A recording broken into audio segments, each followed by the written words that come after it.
So Malot is trying to pick a fight na Madam Boss, and this time around anosungwa chete. Let me just read what she posted. Hanzi kana nchinyepa ndisungise izve zvamakaita vamwe last time.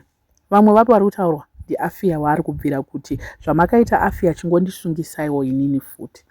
Iye haana kana V11 aminoti ari kunyanyotsembei musikana uyu, and paposta kudai so she thought kuti vanhu vachaenda kuside kwake, but people started to insult her till she closed my comments. Ajaira kauti akangoposta vanhu vanotanga kumusapota kuti hey Malot unotaura chokwadi unozoita sei, but this time vanhu vabva vajamuka vakati we are not going to support this. I feel like vanhu vanonyanya kumusekera Stereki ndo vanoita kuti asvike pakuonererwa kudai so, and then onererwa kudai kana azosungwa anozosara ega. Remember nyaya yaPassion Java yeye yakaitika nguva yaya kuti nguva yaPassion Java akazongosara angopamhene akuenda kumakoti, vanhu vakuti takakuudza. If you remember vanhu vanga vakuti takakuudza iwo Malot, but she was already trouble. Let me just read some of the comments that are here. Hanzi zvinorwadza sei kuti munhu obva arega kukupindura, kanjani pain yacho.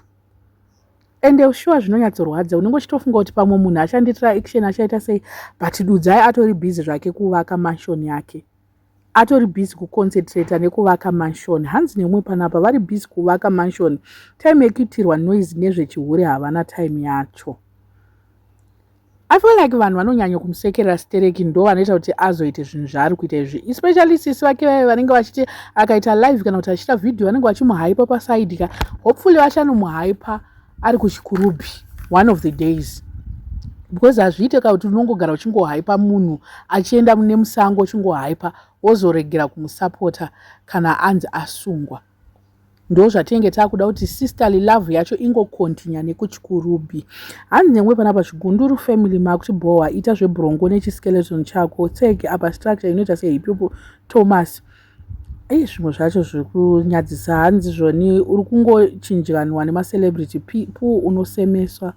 Ari kutonziwo ihurewo Malot wacho hameno. I don't know how far true it is, which I don't think Malot angahurire hulengende.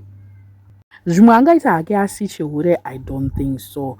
And then mwari kuti panapa kuti wakakoshei iwewe, wakakoshei Malot, uri kutaura zvekuti ndisungisei sezvamakaita vamwe. Relevance chaiyo apa Malot ari kutovunzwa nevanhu kuti hauna relevance iwewe. Hanzi ibvai pazvinhu zvevanhu maingende, proof or no proof, mind your own hokoso.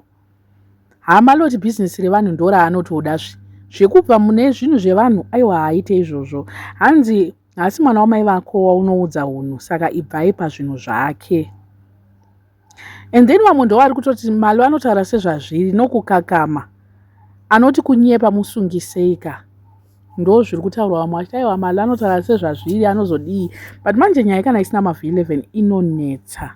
Hanzi hasi mwana wamai vako waunoudza hunhu, saka ibvai pazvinhu zvake. Andiziya hangu kuti Malot akazosvika pakuti anoti anotamba naMadam Boss pakai, handanda kutowira nawo, ndanda kutotamba naMadam Boss. Age difference yacho ndo yandikazvibvunza ndega ndikati yes Malot akakurumidza kumachuwa, but kuzoti azosvika palevel rekutamba naMadam Boss ameno ipapo kuti zvingori something is not okay ipapo apo. Hanzi izvi zvatova zvekushaya sana nevanhu vasinei nemi. Tseke iwe Malot kumeso, okay. Hanzi riri kuti chiko hure iri, iwe hauna basa iwe, and hatorina time newe, that's why asingakusungise or kukupindura. Do you think life yake inomiswa newe here? Have a life it will take you half your age kuti usvike pa level rake. Kana uine 22 years, you need another 22 years kuti usvike paya. Ziya zvekuvhurira zvigunduru zvana zvidiki makumbo chikumitisa. Chisiri kuzikamwa naMalot ndechekuti she's destroying a brand, and worst part it will affect ulengende asina noise nevanhu. Ndo zvaasiri kuziya kuti as much as she wants to be loved by people nenyaya dzake dzaiburitsa, ari kuda kuti vanhu vamuhype vamuite sei like always. Chaasiri kuziya ndechekuti brand raari kuda kuisa mumadhaga ndere murume wake, and that's where their bread is buttered, but oswera kuda kudaiso nevanhu. Sister yake yaya ndoiblame futi, ndiye asingafunge. Panofanira kungoitawo one munhu anofunga meni. Mumuri hamuzoda kuti muzohypana mese kuenda kusingaite kudaro. And at this moment I feel like Madam Boss vari kunyatsomuignora svoto musikana uyu. Apa she's on the run kuSouth Africa anditi basa rekutaura nenyaya dzaMadam Boss. She must stay in her lane. Iye akatotaura ega kuti ndandiri mbabva kuSouth Africa, I'm on the run. Ende nguva yacho yaita macrimes ese wawa, she was very young. She was very young kuita zvese izvozvo, but still she was doing zvinhu zviri illegal. Ana Afia waakuda kupinza uyu inyaya yekuti akainvitwa akapiwa mari naAfia. Akutoona Afia ari best friend wake. Maititi ndo watinoziva anowira naAfia, not naiye. Saka anofanira kupatsanura ende kupiwa mari kwaakaita naNataguviya hazvirevo kuti akaita anything anoregererwa. Kuzemberana kwaari kuita nevanhu veZANU-PF hazviratidze izvo kuti vanhu veZANU-PF vanozomiririra nyaya dzake. Ndozvaanenge achifunga musikana kuti atova echampion kuZANU-PF. Ndozvaanenge achitozvona atova celebrity. I don't know what you guys think. Let me know in the comment section what are your thoughts. Panyai, wasara subscriber, please make sure that you're subscribed and see you in my next video.